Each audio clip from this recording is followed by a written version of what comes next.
సికింద్రాబాద్ ఉజ్జయిని మహంకాళి లష్కర్ బోనాలు వైభవంగా ప్రారంభమయ్యాయి.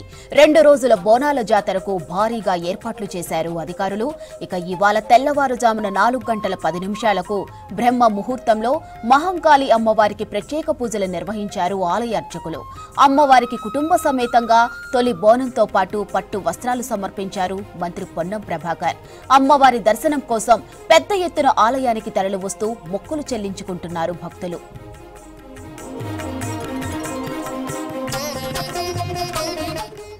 ప్రభుత్వం తరపున మహంకాళి అమ్మవారికి పట్టు వస్త్రాలు సమర్పించనున్నారు సీఎం రేవంత్ రెడ్డి. ఉదయం 10:30 గంటలకు అమ్మవారిని దర్శించుకొని ప్రత్యేక పూజలు చేయనున్నారు సీఎం. సాధారణ భక్తులకు వేకువజాము నుంచే దర్శనం కోసం అనుమతించారు అధికారులు. గతంలో ఎన్నడూ లేని విధంగా క్యూలైన్లు ఏర్పాటు చేశారు. 2500 మంది పోలీసులతో భారీ బందోబస్తు నిర్వహిస్తున్నారు. 150 సీసీ కెమెరాలతో ప్రత్యేక కంట్రోల్ రూమ్ ఏర్పాటు చేశారు పోలీసులు.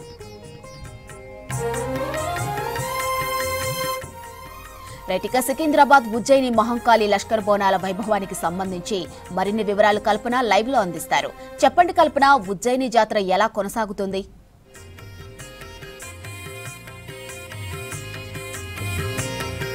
మాధురి, సికింద్రాబాద్ బోనం ఎత్తిందని చెప్పుకోవచ్చు. ఎప్పుడెప్పుడు అని ఎదురు చేస్తున్న తరుణం రానే వచ్చింది. ఈ రోజు అంగరంగ వైభవంగా బోనాల జాతర అయితే మనకు సికింద్రాబాద్ లో కొనసాగుతుందని చెప్పుకోవచ్చు. దాదాపు లష్కర్ బోనాలకు సంబంధించి కూడా ఎంతో మంది ప్రజలు ఆసక్తిగా ఎదురు చూస్తూ ఉంటారు. దాదాపు కొన్ని లక్షల మంది కూడా ఈ బోనాల జాతరకు సంబంధించి వస్తూ ఉంటారు. 2 తెలుగు రాష్ట్రాలు అంటే నగరవాసులనే కాదు, 2 తెలుగు రాష్ట్రాల నుంచి కూడా పెద్ద ఎత్తున నగరవాసులు వచ్చి అమ్మవారికి బోనాలు సమర్పించడంతో పాటు అమ్మవారికి మొక్కులు చెల్లించుకుంటూ ఉంటారు. అదే విధంగా ఉదయం దాదాపు 4 గంటల 10 నిమిషాలకు బ్రహ్మముహూర్తంలో అమ్మవారికి తొలుత పూజ, అనంతరం ప్రత్యేక పూజలు నిర్వహించారు.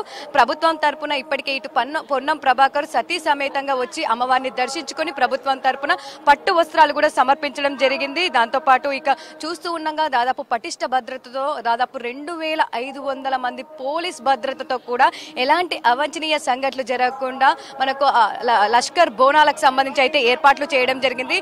దాదాపు అన్ని శాఖల సమన్వయంతో కూడా ఏర్పాట్లు జరిగింది. ఇక వచ్చే పబ్లిక్ కోసం కూడా దాదాపు లష్కర్ బోనాలకు కొన్ని లక్షల మంది వస్తూ ఉంటారు. సో వారి కోసం కూడా దాదాపు 6 క్యూ లైన్లు ఏర్పాటు చేయడం జరిగింది. ముఖ్యంగా చూసుకున్నట్టయితే ఇటు రాణిగంజ్ దగ్గర నుంచి కూడా మన రాంగోపాల్పేట పోలీస్ స్టేషన్ దగ్గర నుంచి కూడా 2 క్యూ లైన్లు ఏర్పాటు చేయడం జరిగింది. ఇటు బాటా షోరూమ్ దగ్గర నుంచి 2 క్యూ లైన్లతో పాటు ఇటు మన రైల్వే స్టేషన్ దగ్గర నుంచి కూడా మరో 2 క్యూ లైన్లు, దాదాపు 6 క్యూ లైన్లు ఏర్పాటు చేసి బోనాల జాతరకు సంబంధించి కూడా పబ్లిక్ కి ఎలాంటి అవాంఛనీయ సంఘటనలు జరగకుండా, ఎలాంటి ఇబ్బందులు కలగకుండా అమ్మవారి దర్శనం కలిగించే విధంగా కూడా పబ్లిక్ ని ఉన్నారు. అదే విధంగా బోనాలు తీసుకొచ్చే వారిని కూడా సపరేట్ గా 2 క్యూ లైన్లు అదనంగా ఏర్పాటు చేసి పంపిస్తూ ఉన్నారు. ఇక శివసత్తులకు సంబంధించి కూడా ప్రత్యేకంగా వాళ్ళు నృత్యాలు చేసుకుంటూ వస్తూ ఉంటారు. బోనాల జాతర అంటేనే శివసత్తుల సిగాలు, జోగినీల నృత్యాలు, పోతురాజుల విన్యాసాలు, మరి అట్లాంటి వారందరినీ కూడా ప్రత్యేక టైం కేటాయించి, ఎందుకంటే ఉదయం వేళల్లో మనకు రద్దీ అనేది ఎక్కువగా ఉంటుంది, అందుకోసం అని చెప్పేసి ప్రత్యేకంగా టైం కేటాయించి మధ్యాహ్నం 1 గంట సమయంలో వారిని పంపిస్తూ ఉన్నారు. సో చూస్తూ ఉండగా ఉదయం వేళల్లోనే పెద్ద ఎత్తున బోనాలు తీసుకొని వస్తూ ఉన్నారు. ఎందుకంటే తర్వాత రద్దీ అనేది సమయం గడుస్తున్న కొద్దీ పెరుగుతూ వస్తూ ఉంటుంది కాబట్టి ఒక్కసారి చూస్తూ ఉండగా సో మనతో పాటు ఎంతో మంది ఉన్నారు. ఒకసారి వారితో కూడా మాట్లాడదాం. ఎక్కడి నుంచి వచ్చారు ఏంటి అని చెప్పేసి. సో దాదాపు మనకు ఉదయం నుంచి కూడా ఇదే రద్దీ అనేది కనిపిస్తా ఉంది. అమ్మవారికి బోనాలు తీసుకొచ్చిన వారి సంఖ్య కూడా పెరుగుతూ వస్తుంది. మరి వాళ్ళకి సంబంధించి ఎలా ఉందో తెలుసుకుందాము. అమ్మ చెప్పండి అమ్మ, మీ పేరు? జ్యోతి లాలాపేట్. ఎట్లా ఉంది బోనాలు తీసుకుని వస్తూ ఉన్నారు, అమ్మవారికి సమర్పిస్తూ ఉన్నారు, ప్రతి ఏటా వస్తూ ఉంటారా? చాలా బాగుందండి. మా మమ్మీ మేము చిన్నగా ఉన్నప్పటి నుండి తీసుకొస్తుండే, ఇప్పుడు మేము కూడా తీసుకొని వస్తున్నాం. ఎట్లా ఉంది రద్దీ, ఎట్లా ఉంది ఉదయం నుంచి? ఇంత ఉదయమే వచ్చారు కదా? అవును, చాలా బాగుంది. ఇప్పుడైతే పోయిన సంవత్సరం కంటే ఇప్పుడు ఇంకా చాలా బాగుంది. చూస్తూ ఉండగా ప్రతి సంవత్సరంతో పోలిస్తే ఈసారి చాలా బాగుందని చెప్తా ఉన్నారు. దాంతోపాటు బోనాలు తీసుకొచ్చే వారితో కూడా వాళ్ళ కుటుంబ సభ్యుల్లో ఒక 4-5 కూడా వచ్చే విధంగా కూడా అలో చేస్తూ ఉండడం జరుగుతూ ఉంది. సో ఇదే రద్దీ అయితే మనకి ఈ రోజంతా కూడా కొనసాగే అవకాశం ఉంది. సో దాదాపు పెద్ద ఎత్తున బోనాల జాతర అంటేనే మహిళలంతా కూడా వస్తూ ఉంటారు కాబట్టి ఆకతాయిలు కూడా మనకు ఎక్కువగా బోనాల జాతరలో కనిపిస్తూ ఉంటారు. దాంతోపాటు చైన్ స్నాచర్స్ కావచ్చు, ఇటు జోబు దొంగలు కూడా ఉంటారు కాబట్టి పటిష్ట భద్రత ఎప్పుడు కూడా మఫ్టీలో పోలీసులు ఉండడంతో పాటు షీ టీమ్స్ కూడా ఏర్పాటు చేయడం జరిగింది. ఎవరికి కూడా ఎలాంటి ఇబ్బంది కలగకుండా దాంతోపాటు మహాలక్ష్మి పథకం ఉండడంతో ఇటు ఆర్టీసీ బస్సులు కూడా దాదాపు 175 కూడా ప్రత్యేకంగా కేటాయించడం జరిగింది. సో పెద్ద ఎత్తున మహిళలు వచ్చే అవకాశం ఉండడంతో దాంతోపాటు అన్ని శాఖల సమన్వయం అంటే పోలీస్ డిపార్ట్మెంట్ తో పాటు ఇటు జిహెచ్ఎంసీ కావచ్చు, దాంతోపాటు ఎలక్ట్రిసిటీ డిపార్ట్మెంట్ కావచ్చు, ఇలా అన్ని శాఖల సమన్వయంతో ఎప్పటికప్పుడు కూడా పర్యవేక్షిస్తున్నారని చెప్పుకోవచ్చు. దాదాపు మనకు మహంకాళి పిఎస్ పరిధిలో ఇక్కడ కమాండ్ కంట్రోల్ రూమ్ ఏర్పాటు చేసి కూడా దాదాపు 200 సీసీ కెమెరాతో కూడా ప్రత్యేక నిఘా కూడా పెట్టారని చెప్పవచ్చు. ఎప్పటికప్పుడు కూడా సీసీ కెమెరాల పర్యవేక్షిస్తూ ఎలాంటి ఇబ్బందులు కలగకుండా కూడా చూస్తూ ఉన్నారు. అదే విధంగా మనకు లష్కర్ బోనాలు అంటేనే పెద్ద ఎత్తున విఐపి మూవ్మెంట్, విఐపి తాకిడి అనేది ఎక్కువగా ఉంటుంది. సో అట్లాంటి వారి కోసం కూడా విఐపి సంబంధించి కూడా వచ్చే మూవ్మెంట్ ఉండడంతో కూడా పెద్ద ఎత్తున మనకు దాదాపు పోలీస్ బందోబస్తు కూడా ఇక్కడ ఏర్పాటు చేయడం జరిగింది. అదే విధంగా పోలీస్ బందోబస్తు కూడా మనకి ఇక్కడ ఉందని చెప్పుకోవచ్చు.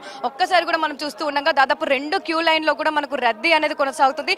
ఉదయం వేళల్లో మనకి ఇంత రద్దీ ఉంటే ఇంకా సమయం గడుస్తున్న కొద్దీ కూడా మనకు వచ్చే వారి సంఖ్య కూడా పెరుగుతుందని చెప్పుకోవచ్చు. దాంతోపాటు ఈ ఆషాఢ మాసం మొత్తం కూడా బోనాల జాతరకు సంబంధించి కూడా ఉజ్జయిని మహంకాళి ఆలయంలో ఎప్పుడు కూడా మనకు రద్దీ అనేది కొనసాగుతుంది. ఇక బోనాల జాతర వచ్చిందంటే చాలు మరింత రద్దీ అనేది కొనసాగుతుంది. 2 తెలుగు రాష్ట్రాల నుంచి కూడా పెద్ద ఎత్తున వచ్చి అమ్మవారిని దర్శించుకుంటా ఉంటారు. అదే విధంగా ముఖ్యంగా చూసుకున్నట్టయితే బోనాలతో పాటు అమ్మవారికి మొక్కులు చెల్లించుకునే సంఖ్య ప్రతి ఇయర్ అయితే మనకు పెరుగుతూ వస్తుందనే చెప్పుకోవచ్చు. దాదాపు 30 లక్షలకు పైగా కూడా ఈ ఆషాఢ మాసం మొత్తం కూడా అమ్మవారికి సంబంధించి మొక్కులు చెల్లించుకుంటూ ఉంటారు. ఇక దాదాపు వచ్చే పబ్లిక్ కోసం కూడా సపరేట్ గా ఇటు వాటర్ కి సంబంధించి కూడా వాటర్ క్యాంప్స్ ఏర్పాటు చేయడం జరిగింది.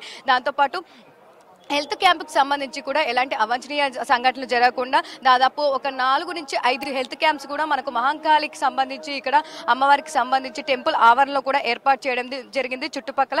దాంతోపాటు మినీ అంబులెన్స్లు కూడా ఏర్పాటు చేయడం జరిగింది. ఇక పోలీస్ బందోబస్తుతో పాటు ఈ పబ్లిక్ వచ్చే వాళ్ళందరినీ కూడా క్యూ లైన్ లో సక్రమంగా వెళ్లే విధంగా కూడా ఇక్కడ మనకు సపరేట్ గా వాలంటీర్స్ కూడా ఏర్పాటు చేయడం జరిగింది. అదే విధంగా దాదాపు 100 మంది వాలంటీర్స్ కూడా ఎప్పటికప్పుడు కూడా పబ్లిక్ అందరినీ కూడా క్యూ లైన్ లో పంపించే విధంగా ఇక్కడ చూస్తూ ఉన్నారని చెప్పుకోవచ్చు. ఇక ఓవరాల్ గా చూసుకున్నట్టయితే ఈ రోజు అమ్మవారికి సంబంధించి పట్టు వస్త్రాలు దాదాపు మనకు సీఎం రేవంత్ రెడ్డి చేతుల మీద కూడా అందించే అవకాశం ఉంది. ప్రభుత్వం తరఫున దాదాపు 11 గంటలకు కూడా సీఎం రేవంత్ రెడ్డి కూడా వచ్చే అవకాశం ఉండడంతో పటిష్ట భద్రత కూడా ఏర్పాటు చేస్తున్నారని చెప్పుకోవచ్చు. దాదాపు విఐపి మూవ్మెంట్ కూడా తాకిడి కూడా మనకు ఈ మహంకాళి ఆలయంకి సంబంధించి కూడా ప్రతి ఇయర్ ఎక్కువగా ఉండే అవకాశం ఉంది. పెద్ద ఎత్తున వచ్చే అవకాశం ఉందని చెప్పుకోవచ్చు. ఇప్పటికే పొన్నం ప్రభాకర్ కావచ్చు సతీ సమేతంగా వచ్చి అమ్మవారిని దర్శించుకొని పట్టు వస్త్రాలు సమర్పించారు. అదే విధంగా ఎంపీ అనిల్ కుమార్ యాదవ్ కూడా రావడం జరిగింది. దాంతో పాటు ఇంకా సమయం గడుస్తున్న కొద్ది కూడా పెద్ద ఎత్తున విఐపి మూవ్మెంట్ కూడా ఉండే అవకాశం ఉంది. ఇక బోనాల జాతర అంటేనే మనకు శివసత్తుల సిగాలు, జోగినీలు, పోతురాజుల విన్యాసాలు అవి అయితే మనకి ఇక్కడ ఎక్కువగా కనిపించే అవకాశం ఉంది. ఒక్కసారి కూడా మనం చూసుకోవచ్చు దాదాపు ఆలయ ప్రాంగణం అంతా కూడా సర్వాంగ సుందరంగా కూడా ముస్తాబు చేశారు. దాంతో పాటు ఇక్కడ ఒక్కసారి కూడా మనం ఆలయ ప్రాంగణంలో కూడా చూసుకోవచ్చు విద్యుత్ కాంతులతో కూడా మనకు ఆలయం అంతా కూడా దాదాపు వెలిగిపోతుందనే చెప్పుకోవచ్చు. ఇక సమయం గడుస్తున్న కొద్దీ కూడా దాదాపు మనకు పెద్ద ఎత్తున వస్తూ ఉన్నారని చెప్పుకోవచ్చు. జనాలంతా కూడా వివిధ ప్రాంతాల నుంచి వచ్చి అమ్మవారికి బోనాలు సమర్పిస్తూ ఉన్నారు. సో మనతో పాటు కొంతమంది ఉన్నారు, వారితో మాట్లాడదాం. ఎక్కడి నుంచి వచ్చారమ్మా? ఇక్కడే బాటా బస్ స్టాప్ దగ్గర. ప్రతి ఇయర్ అమ్మవారికి బోనం సమర్పిస్తూ ఉంటారా? ఎట్లా ఉంటుంది? బాగుంటుంది మేడం, అనుకున్న కోరికలు నెరవేరుతున్నాయి. బాగానే ఉన్నాం. ఇప్పుడు ఎట్లా ఉంది ఏర్పాట్లు ఎలా ఉన్నాయి? బాగానే ఉన్నాయి మేడం. బాగానే ఉన్నాయా? బోనం తీసుకొచ్చేవారిని సపరేట్ గా పంపిస్తున్నారా? ఎక్కడైనా ఆగారా? ఈసారి లైన్ ఎక్కువ ఉంది మేడం, మధ్యలో సివిల్ వాళ్ళే ఉన్నారు, బోనాలు తక్కువ ఉన్నాయి, మంది ఎక్కువ ఉన్నారు. Okay madam. చూస్తూ ఉండగా దాదాపు బోనాలు తీసుకొచ్చే వారితో పాటు వాళ్ళ కుటుంబ సభ్యులు కూడా పంపిస్తూ ఉన్నారు. దాంతో పాటు ఎక్కువగా జనాలు వచ్చేసరికి కూడా కాస్త ఇబ్బంది అవుతుందని చెప్తా ఉన్నారు. ఎందుకంటే దాదాపు ఉదయం సమయంలో మనకు కాస్త రద్దీ అనేది ప్రతి ఏటా తక్కువగా ఉంటుంది. కాకపోతే ఈసారి మాత్రం మనకు ఉదయం సమయంలో కూడా పెద్ద ఎత్తున రద్దీ అనేది కనిపిస్తా ఉంది. ప్రతి ఒక్కరు కూడా బోనాలు తీసుకొచ్చేవారు అమ్మవారికి సంబంధించి కూడా దాదాపు చీర సారే కూడా ఇక్కడ పెడుతూ ఉంటారు. దాంతో పాటు ఒడిబియ్యం సంబంధించి కూడా తీసుకొస్తూ ఉంటారు. ఇక క్యూ లైన్లకు సంబంధించి కూడా చూస్తూ ఉండగా దాదాపు 16 మీటర్స్ కు ఒక ఎమర్జెన్సీ గేట్ కూడా ఏర్పాటు చేయడం జరిగింది. ఏమైనా ఇబ్బంది అనేది ఎదురైనా దాంతో పాటు రద్దీ అనేది పెరిగినా కూడా ఆ ఎమర్జెన్సీ గేట్ తెరిచే విధంగా మాత్రం మనకి ఇక్కడ ఏర్పాటు చేయడం జరిగింది. సో మనకు చూస్తూ ఉండగా ఇంకా చాలా మంది అయితే ఇక్కడ ఉన్నారు. ఒకసారి వారితో కూడా మాట్లాడదాం. ఎక్కడి నుంచి వచ్చారు ఏంటి అనేది అమ్మ చెప్పండి. అమ్మ మీ పేరు? ప్రేమలత. ఎక్కడి నుంచి వచ్చారు? మల్కాజ్గిరి. సో ప్రతి ఏటా వస్తూ ఉంటారా? ఈసారి వచ్చారా? ప్రతి ఏటా వస్తూ ఉంటాం. బోనాల జాతర ఇక్కడ ఫుల్ ఉంటది, చాలా బాగుంటుంది. కోరిన కోరికలు నెరవేరుతాయా? మరి ప్రతి ఇయర్ వస్తా అంటున్నారు కదా. ఖచ్చితంగా నెరవేరుతాయి.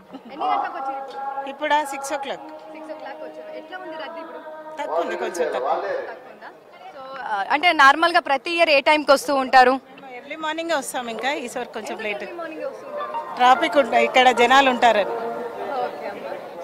ఉండగా చాలా మంది కూడా ఈసారి ఎర్లీ మార్నింగే వస్తూ ఉన్నారు. ఎందుకంటే తర్వాత వస్తే ఎక్కువగా రద్దీ ఉంటుంది, అమ్మవారి దగ్గరికి దర్శనంకి సంబంధించి కూడా ఇబ్బంది అవుతుందని చెప్పేసి కూడా ఎర్లీ మార్నింగ్ వస్తున్న సిచ్యువేషన్స్ కూడా మనకి ఇక్కడ కనిపిస్తూ ఉన్నాయి. ఇక బోనాలు అంటేనే అమ్మవారికి నైవేద్యం సమర్పించడం. ఈ బోనాల జాతరలో అంగరంగ వైభవంగా కూడా అమ్మవారికి బోనం సమర్పిస్తూ ఉంటారు.